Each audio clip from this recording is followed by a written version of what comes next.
विश्वामित्र, हमारे जो विश्वामित्र जी और एक वशिष्ठ जी, विश्वामित्र और वशिष्ठ जी के बीच में बहस होती है। क्या बहस होता है? जिद बहस हो जाती है। किस चीज के लिए?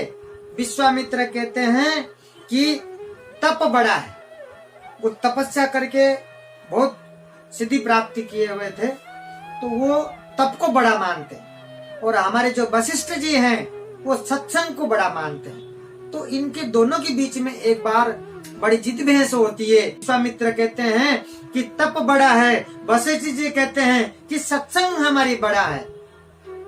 तो हम ये आज क्लियर करते हैं कि सत्संग बड़ा है या तप बड़ा है। जो तपस्या करते हैं उसको तप कहते हैं। तप करने वाले जो वर्षों वर्षों धर के जो तप करते हैं, और सत्संग सुनने वाले, सत्संग करने वाले, जो सत्संग है वो बड़ा है।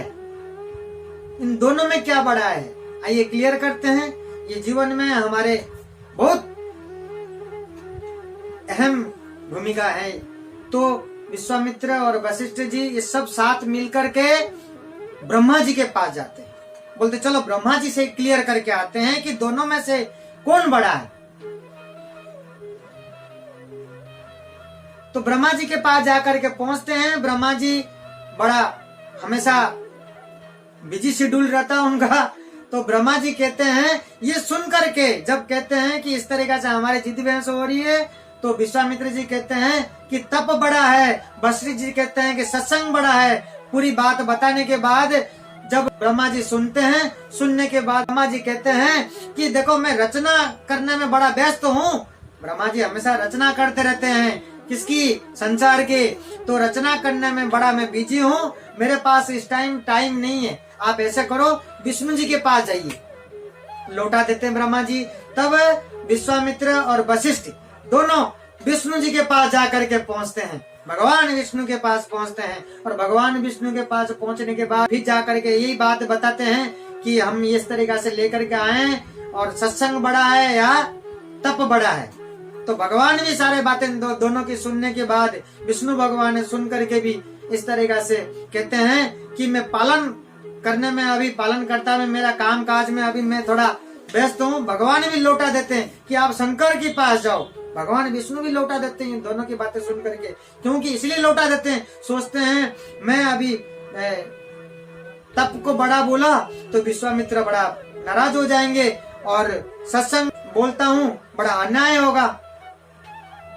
तो भगवान भी सोचते हैं कि ये नाराज हो जाएंगे और इनका करता हूँ तो बड़ा अन्याय होगा, तो करूँ तो क्या करूँ। तो भगवान भी सोच करके बोलते हैं कि आप शंकर जी के पास जाइए।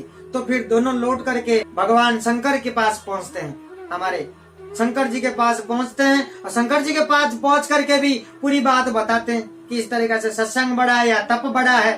तो वहाँ पूछने के बाद शंकर जी क्या करते हैं, शंकर जी भी बड़ा व्यस्त के बहाना लेकर के अब इन दोनों को भेज देते हैं कि आप श्रेष्ठ नाग के पास जाइए। श्रेष्ठ नाग के पास जाइए। श्रेष्ठ नाग कौन है? जिन्होंने इस धरित्री को संभाल रखा है। अब उनके पास जाकर के पहुंचते हैं। पहुंचने के बाद क्या देखते हैं, श्रेष्ठ नाग अपना धरित्री को, जिस संसार बसा हुआ है उस धरित्री को अपना सर पे उठा करके खड़े हैं। तब जाकर के उनके पास बताते हैं कि इस तरीके से समस्या लेकर के हम चारों तरफ घूमते हुए सब आकर के पहुंचे, जो आपके पास भेज दिए उन्होंने। बोले आप ही इसको हमें निपटारा कराओ, जो बड़ा कौन है हमें उत्तर दो। तब श्रेष्ठ नाग बताते हैं सुनने के बाद कि ये जो धरित्री है बहुत बोझ है मेरे सर के ऊपर, तो इसको कोई सर पे उठा सकते हो तो ही मैं बता सकता हूँ। तब करने वाले क्या होता है कि थोड़ी घमंड सा उनके होता है, हमेशा ऐसे अपने आप को मतलब ये समझते हैं कि हाँ मैं ही हूँ। तो वो ये समझ करके तो तुरंत ही कूद पड़े विश्वामित्र जी। विश्वामित्र जी जो है तुरंत ही कूद पड़े, हाँ मैंने ऐसा तप करके ऐसा मेरे पास वरदान है तो मैं उठा सकता हूँ। तो जैसे विश्वामित्र अपने सर पे ले लेते हैं धरित्री को, और लेते ही डगमगा के धीरे धीरे धरित्री क्या करता है, नीचे की तरफ जाता है। तो श्रेष्ठ नाग बोलते हैं ये क्या हो रहा है, संभालिए, ये नीचे की तरफ जा रहा है, आप क्या कर रहे हो। तो ऐसे बोलते ही तब क्या करते हैं विश्वामित्र जी कहते हैं कि मेरा जितना भी तप करे हुए हैं आप इस धरित्री को बचाओ, इस धरित्री को उठाओ, इस वजन को। कहने के बाद में भी वो तप का जो वरदान है, कहने के बाद में भी तो वो उठा करके रख नहीं पाते, डलते हुए वो नीचे की तरफ हो जाता है। तब वो देखते हुए वशिष्ठ जी वहीं खड़े हैं और वशिष्ठ जी इसको देखते हुए कहते हैं, अपना सत्संग का नाम लेकर के बोलते हैं। जैसे सत्संग के नाम लेकर के बोलते हैं तो वहीं के वहीं धरित्री वहीं के वहीं रुक जाती है। धरित्री माता को बोलते हैं कि है धरित्री माता, सत्संग का वरदान है कि आप वहीं रुक जाइए। बोलते ही वहीं धरित्री अपना जो वजन नीचे की तरफ लेके जा ही रहा था तो वहीं अटक गया, नीचे की तरफ नहीं गया। तब विश्वामित्र जी पूछते हैं हमारे उत्तर क्या है? तब श्रेष्ठ नाग बोलते हैं हो गया ना फाइनल, अब उत्तर क्या है? फाइनल हो गया, क्योंकि आपने जब कहा अपने तप की बात, वरदान की बात, धरित्री नहीं रुक पाया, नीचे की तरफ गया। और वशिष्ठ जी ने जब सत्संग के नाम लिया, अच्छा सत्संग का क्या नाम लिया था? सिर्फ आधी घड़ी सत्संग का नाम लिया था। आधी घड़ी की बात करते ही धरित्री माता वहीं रुक गई थी, तो नीचे की तरफ नहीं गया था। तो श्रेष्ठ नाग बताते हैं कि जब धरित्री वहीं रुक गया तो सत्संग के कहने पर तो सत्संग ही बड़ा हुआ, तप बड़ा नहीं है। जीवन के अंदर सत्संग ही बड़ा है। कितना भी आप तप कर लो, तपस्या कर लो, वो हमारे जीवन में बड़े नहीं है। सत्संग जो है हमारे जीवन में बहुत बड़ा है और बहुत जीवन में बहुत अहम है। हमारी भूमिका सत्संग का हमारे जीवन के अंदर एक अहम हिस्सा है। इसका बताने का तात्पर्य ये है, आपको जीवन में जब भी समय मिलता है, आपकी आसपास कहीं भी कभी भी भजन कीर्तन सत्संग हो, जरूर जाया करें। क्योंकि आपके जीवन में सत्संग की चीजें जो भाग आपके जीवन के अंदर जुड़ता है, ये समझ लीजिए सबसे बड़ा सबसे बड़े चीज है आपके जीवन के अंदर। आपके जीवन में इन्वेस्टमेंट समझ लो, आपका जीवन का एक प्लस पॉइंट समझ लो। आपके जीवन में सत्संग पाठ जुड़ना बहुत अहम भूमिका है।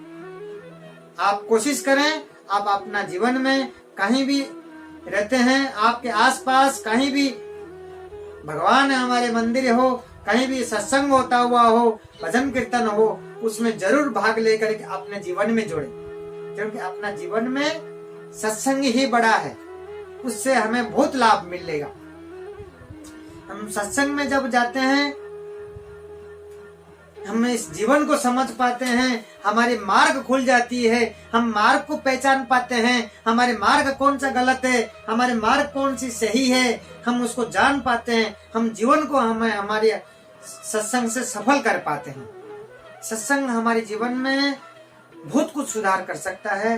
हमारी ये जो भक्ति है, भगवान कृष्ण की भक्ति है, भक्ति भाव है, ये सत्संग हुआ, ये आपके जो भागवत है, भागवत में आना। भागवत क्या करता है, हमारे जीवन का जो नियम है वो भागवत के अंदर है। हम नियम के हिसाब से चलेंगे तो सब कुछ हमारे अच्छा ही होगा।